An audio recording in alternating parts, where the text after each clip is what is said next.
wahai para ustadz, wahai para kiai, wahai para habaib, sudahkah kalian menghidupkan Islam? Sudahkah kalian menghidupkan dakwah? Sudahkah kalian menghidupkan agama? Sudahkah kalian ikhlas? Sudahkah kalian insaf? Sudahkah kalian jadikan aku sebagai tujuan kalian? Atau sebaliknya, kalian bukan menghidupkan Islam, tapi kalian cari hidup dalam Islam. Kalian bukan menghidupkan dakwah, kalian cari hidup dalam dakwah. Kalian bukan menghidupkan agama, kalian cari hidup dalam agama. Dakwah, agama, Islam kalian jadikan sebagai untuk memuaskan isi perut kalian. Jokowi, jangan sombong sama pangkat. Megawati, jangan sombong sama pangkat.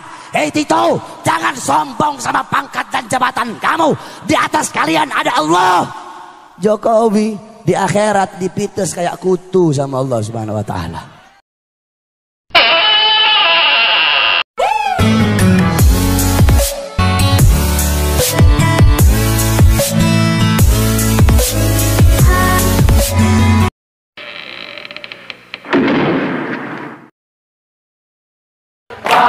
Kita bebas, maju terus, pantang mundur, lewat kaki.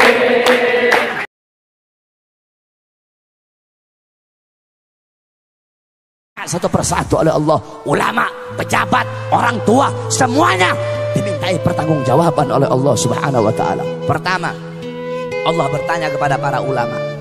Pertama, Allah bertanya kepada para kiai, para ustadz, para habaib, dikumpulkan satu persatu ditanya oleh Allah Subhanahu wa taala. Wahai para ustadz, wahai para kiai, wahai para habaib, sudahkah kalian menghidupkan Islam? Sudahkah kalian menghidupkan dakwah? Sudahkah kalian menghidupkan agama? Sudahkah kalian ikhlas? Sudahkah kalian insaf? Sudahkah kalian jadikan aku sebagai tujuan kalian? Atau sebaliknya, kalian bukan menghidupkan Islam, tapi kalian cari hidup dalam Islam. Kalian bukan menghidupkan dakwah, kalian cari hidup dalam dakwah. Kalian bukan menghidupkan agama, kalian cari hidup dalam agama. Dakwah, agama, Islam kalian jadikan sebagai untuk memuaskan isi perut kalian, untuk memuaskan hawa nafsu syaitan kalian, kata Allah Subhanahu wa taala. Ditunjuk, oh kata Allah, ini nih ustadznya Ahok nih. Ini nih kiai yang dulu dukung Ahok nih. Ini nih kiai-kiai yang jadi anjing-anjingnya pejabat ini. Ini kiai-kiai yang berdiri depan pintu sudah, berdiri depan pintu penguasa dengan harapan sebagian daripada harta mereka, sehingga yang halal mereka bilang haram, yang haram engkau bilang halal, yang hak engkau bilang batil, yang batil engkau bilang hak, kata Allah. Kamu kera-kera bersorban, kamu ustadz jahanam, kamu kiai bangsat, kata Allah Subhanahu wa taala. Oh, ini nih kiai ngaku NU tapi bela Ahok nih, kata Allah. NU yang lurus nggak bakal pilih Ahok, saudara-saudara. NU yang lurus tidak bakal bela Ahok. Kalau ada ustadz atau kiai ngaku NU bela Ahok, itu bukan Nahdlatul Ulama, nasi uduk itu, saudara-saudara. Ustadz kiai NU yang lurus, yang bener-bener NU, nggak bakal bela Ahok. Si Nusron Wahid, si monyong satu itu, goblok itu, bawa-bawa Quran, bawa-bawa dalil, pakai wallahu alimun bimuradi, wallahu alimun bimuradi, goblok. Kamu nggak ngerti ayat muhkam, kamu nggak ngerti ayat mutasyabihat. Ada ayat muhkam, ada ayat mutasyabihat. Kalau ayat-ayat mutasyabihat, wallahu alimun bimuradi, kafaya ain sad, wallahu alimun bimuradi, maksudnya dikembalikan kepada Allah. Kalau ayat-ayat mutasyabihat, para mufassir memakai metode tafwid, tafwid ba'da ta'wil ijmali, yaitu mereka memakai metode tafwid. Mereka mengeluarkan maksud zahiriyah daripada ayat tersebut. Allah duduk di arsy, mereka keluarkan, mereka buang makna zahir dan mengembalikan makna yang dimaksud kepada Allah Subhanahu wa taala. Ini Al-Maidah 51 bukan ayat mutasyabihat, ini ayat muhkam, goblok. Katanya santri, katanya ustadz, tapi kok goblok? Kebanyakan makan uang Cina, kebanyakan makan uang pejabat, kebanyakan makan duit haram, otaknya jadi goblok. Saya nggak heran kalau ada orang Cina, orang Kristen bela Ahok, saya nggak heran. Kalau kata santri huwa humahum, nggak heran. Yang saya heran kalau ada orang Islam bela Ahok, itu yang saya heran.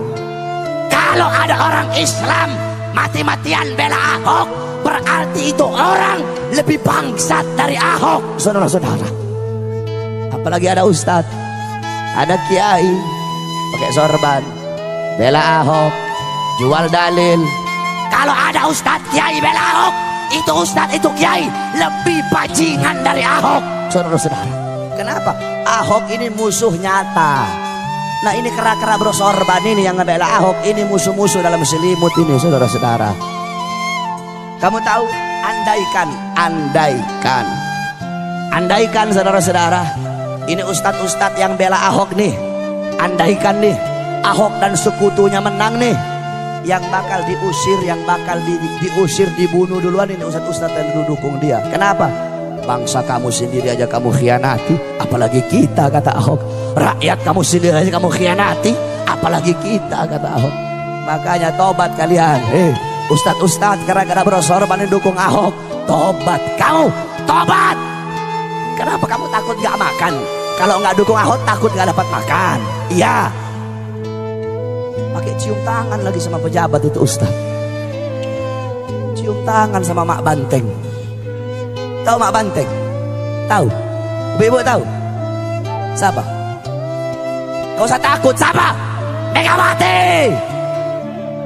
Apain takut-takut? Gak usah takut-takut.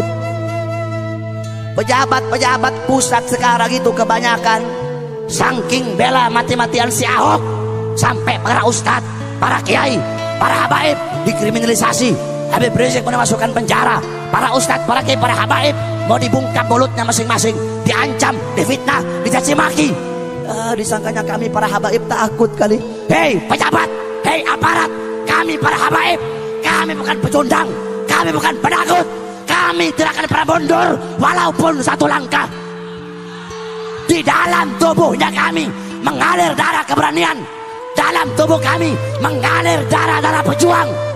Kami punya kakek-kakek udah biasa dibunuh, kakek-kakek kami biasa dicaci maki, kakek-kakek kami biasa dipenjara. Kami punya kakek Sayyidina Ali bin Abi Thalib difitnah, dicaci maki di mimbar-mimbar sampai beliau dibunuh. Beliau dibunuh.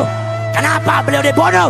Beliau dibunuh karena beliau dengan lantang menyuarakan kebenaran melawan para pejabat-pejabat yang zalim, saudara-saudara. Kami punya datuk Sayyidina Hasan bin Ali. Beliau wafat diracun. Diracun. Kenapa beliau mati diracun? Beliau mati diracun, beliau dibunuh karena beliau dengan lantang menyuarakan kebenaran melawan para pemerintah yang zalim. Kami punya kakek Sayyidina Husain bin Ali, Husain bin Fatimah binti Rasulullah. Beliau wafat dibunuh, dipenggal kepalanya, saudara-saudara. Terpisah kepala dengan jasadnya.